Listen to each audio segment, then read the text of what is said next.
ओम नमः शिवाय। एक बार फिर से स्वागत है आप सबका आपके अपने चैनल एस्ट्रो नॉलेज में। जिस तरह आपने श्रावण मास महात्म्य का श्रवण किया, आशा है कि आगे आने वाले अध्यायों का भी श्रवण करेंगे। भगवान शिव जी ने बहुत से व्रतों के बारे में बताया। आज के अध्याय में भी भगवान शिव आध्यात्मिक व्रत के बारे में बताएंगे जो जुड़ा है कृष्ण जन्माष्टमी से। तो चलिए आज की कथा का श्रवण करते हैं। आज की कथा आरंभ करते हैं। भगवान शिव ने कहा, हे सनत कुमार, श्रावण मास में कृष्ण पक्ष की अष्टमी को वृष के चंद्रमा में अर्धरात्रि में इस प्रकार के शुभ योग में देवकी ने वासुदेव से श्री कृष्ण को जन्म दिया। सूर्य के सिंह राशि में प्रवेश करने पर इस श्रेष्ठ महोत्सव को करना चाहिए। सप्तमी के दिन अल्प आहार करें। इस दिन दंत धावन करके उपवास के नियम का पालन करें और जितेंद्रिय होकर रात में शयन करें। जो मनुष्य केवल उपवास के द्वारा कृष्ण जन्माष्टमी का दिन व्यतीत करता है, वह 7 जन्मों में किए गए पापों से मुक्त हो जाता है, इसमें संदेह नहीं है। पापों से मुक्त होकर गुणों के साथ जो वास होता है, उसी को सभी भोगों से रहित उपवास जानना चाहिए। अष्टमी के दिन नदी आदि के निर्मल जल में तिलों से स्नान करके किसी उत्तम स्थान में देवकी का सुंदर सूतिका ग्रह बनाना चाहिए, जो अनेक वर्ण के वस्त्रों, कलशों, फलों, पुष्पों तथा दीपों से सुशोभित हो और चंदन तथा अगुरु से सुवासित हो। उसमें हरिवंश पुराण के अनुसार गोकुल लीला की रचना करें और उसे बाजों की ध्वनियों तथा नृत्य गीत आदि मंगलों से सदा युक्त रखें। उस ग्रह के मध्य में षष्ठी देवी की प्रतिमा सहित सुवर्ण, चांदी, ताम्र, पीतल, मिट्टी, काष्ठ अथवा मणि की अनेक रंगों से लिखी हुई श्री कृष्ण की प्रतिमा स्थापित करें। वहां 8 चूल्हे वाले पलंग के ऊपर सभी शुभ लक्षणों से संपन्न प्रस्तुता वास्तु वाली देवी की मूर्ति रखकर उन सबको एक मंच पर स्थापित करें और उस पर्यक में स्तनपान करते हुए सुप्त बाल रूप श्री कृष्ण को भी स्थापित करें।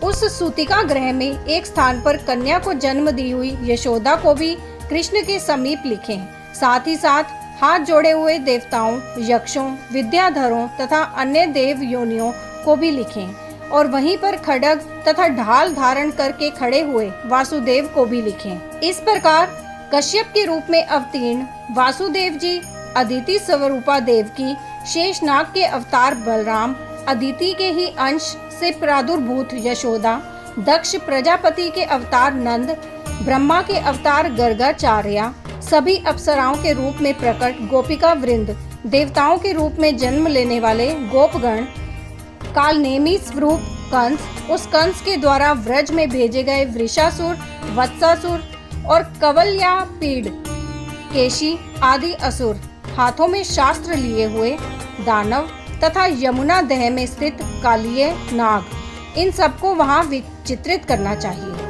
इस प्रकार पहले इन्हें बनाकर श्री कृष्ण ने जो कुछ भी लीलाएं की हैं, उन्हें भी अंकित करके भक्ति परायण होकर प्रयत्न पूर्वक 16 उपचारों से देवकी इस मंत्र के द्वारा इनकी पूजा करनी चाहिए। वेणु तथा वीणा की ध्वनि के द्वारा गान करते हुए प्रधान किन्नरों से निरंतर जिनकी स्तुति की जाती है। हाथों में भृंगारी, दर्पण, दुर्वा, दधी कलश लिए हुए किन्नर जिनकी सेवा कर रहे हैं, जो शैया के ऊपर सुंदर आसन पर भली भांति विराजमान है, जो अत्यंत प्रसन्न मुखमंडल वाली हैं तथा पुत्र से शोभायमान हैं, वे देवताओं की माता तथा विजय सुतसुता देवी देवकी अपने पति वासुदेव सहित सुशोभित हो रही हैं। उसके बाद विधि जानने वाले मनुष्य को चाहिए कि आदि में प्रणव तथा अंत में नमः से युक्त करके अलग अलग सभी के नामों का उच्चारण करके सभी पापों से मुक्ति के लिए देवकी, वासुदेव, वासुदेव, बलदेव, नंद तथा यशोदा की पृथक पृथक पूजा करनी चाहिए। उसके बाद चंद्रमा के उदय होने पर श्री हरि का स्मरण करते हुए चंद्रमा को अर्घ प्रदान करें। इस प्रकार कहना चाहिए, हे क्षीर सागर से प्रादुर्भूत, हे अत्रि गोत्र में उत्पन्न, आपको नमस्कार है। हे रोहिणी कांत, मेरे इस अर्घ को आप स्वीकार कीजिए। देवी के साथ वासुदेव, नंद के साथ यशोदा, रोहिणी के साथ चंद्रमा तथा श्री कृष्ण के साथ बलराम की विधिवत पूजा करके मनुष्य कौन सी परम दुर्लभ वस्तु को नहीं प्राप्त कर सकता है। कृष्णाष्टमी का एक व्रत 1 करोड़ एकादशी व्रत के समान होता है। इस प्रकार से उस रात पूजन करके प्रातः नवमी तिथि को भगवती का जन्म महोत्सव वैसे ही मनाना चाहिए जैसे श्री कृष्ण का हुआ था। उसके बाद भक्ति पूर्वक ब्राह्मणों को भोजन कराना चाहिए और उन्हें जो जो अभीष्ट हो गौ धन आदि प्रदान करना चाहिए। उस समय यह कहना चाहिए, श्री कृष्ण मेरे ऊपर आप प्रसन्न हो, गौ तथा ब्राह्मण का हित करने वाले आप वासुदेव को नमस्कार है, शांति हो कल्याण हो, ऐसा कहकर उनका विसर्जन कर देना चाहिए। उसके बाद मौन होकर बंधु बांधवों के साथ भोजन करना चाहिए। इस प्रकार जो प्रत्येक वर्ष विधान पूर्वक कृष्ण तथा भगवती का जन्म महोत्सव मनाता है वह यशोक्त फल प्राप्त करता है। उसे पुत्र संतान आरोग्य तथा अतुल सौभाग्य प्राप्त होता है। वह इस लोक में धार्मिक बुद्धि वाला होकर मृत्यु के बाद वैकुंठ लोक को जाता है। हे सनत कुमार, अब इसके उद्यापन का वर्णन करूंगा। इसे किसी पुण्य दिन में विधि पूर्वक करें। एक दिन पूर्व एक बार भोजन करें और रात में हृदय में विष्णु का स्मरण करते हुए शयन करें। इसके बाद प्रातःकाल संध्या आदि कृत्य संपन्न करके ब्राह्मणों को स्वास्ति वाचन कराएं और आचार्य का वर्ण करके ऋतविजों की पूजा करें। इसके बाद वित्त शास्य से रहित होकर एक पल अथवा उसके आधे अथवा उसके भी आधे पल सुवर्ण की प्रतिमा बनवानी चाहिए और इसके बाद रचित मंडप में मंडल के भीतर ब्रह्मा आदि देवताओं की स्थापना करें। इसके बाद वहां तांबे अथवा मिट्टी का एक घट स्थापित करें और उसके ऊपर चांदी या बांस का एक पात्र रखें। उसमें गोविंद की प्रतिमा रखकर वस्त्र से आच्छादित करके व्यक्ति 16 उपचारों से वैदिक तथा तांत्रिक मंत्रों के द्वारा विधिवत पूजन करें। इसके बाद शंख में पुष्प फल चंदन तथा नारिकेल फल सहित शुद्ध जल लेकर पृथ्वी पर घुटने टेककर यह कहते हुए देवकी सहित भगवान श्री कृष्ण को अर्घ प्रदान करें।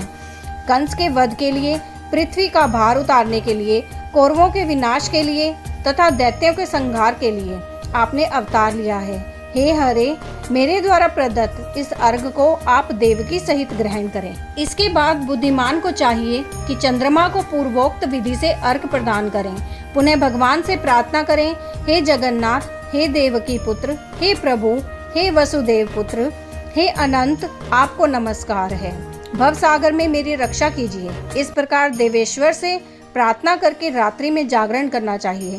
पुनः प्रातः काल शुद्ध जल में स्नान करके जनार्दन का पूजन खीर तिल और घी से मूल मंत्र के द्वारा भक्ति पूर्वक 108 आहुति देकर पुरुषोक्त से हवन करें और पुनः इंद्र विष्णुवी चक्र में इस मंत्र से केवल घी की आहुतियां देनी चाहिए। पुनः पूर्ण आहुति देकर तथा होम शेष संपन्न करने के अनंतर आभूषण तथा वस्त्र आदि से आचार्य की पूजा करनी चाहिए।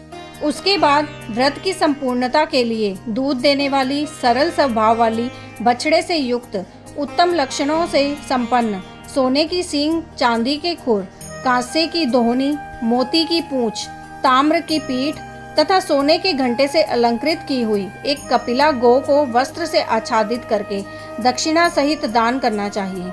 इस प्रकार दान करने से व्रत संपूर्णता को प्राप्त होता है। कपिला गौ के अभाव में अन्य गौ भी दी जा सकती है। इसके बाद ऋतविजों को यथा योग्य दक्षिणा प्रदान करें। इसके बाद 8 ब्राह्मणों को भोजन कराएं और उन्हें भी दक्षिणा दें। पुनः सावधान होकर जल से परिपूर्ण कलश ब्राह्मणों को प्रदान करें और उनसे आज्ञा लेकर अपने बंधुओं के साथ भोजन करें। हे ब्रह्मपुत्र, इस प्रकार व्रत का उद्यापन कृत्य करने पर वह बुद्धिमान मनुष्य उसी क्षण पाप रहित हो जाता है और पुत्र पौत्र से युक्त तथा धन धान्य से संपन्न होकर बहुत समय तक सुखों का उपभोग कर अंत में वैकुंठ प्राप्त करता है। इस प्रकार श्री स्कंद पुराण के अंतर्गत ईश्वर सनत कुमार संवाद में श्रावण मास महात्म्य में कृष्ण जन्माष्टमी व्रत कथन नामक 23वां अध्याय पूर्ण हुआ। यही ये कथा समाप्त होती है। आगे की और कथा सुनने के लिए आपके अपने चैनल एस्ट्रो नॉलेज को सब्सक्राइब कर लीजिए ताकि आने वाले वीडियोस के नोटिफिकेशन आपको मिल सकें। ओम नमः शिवाय।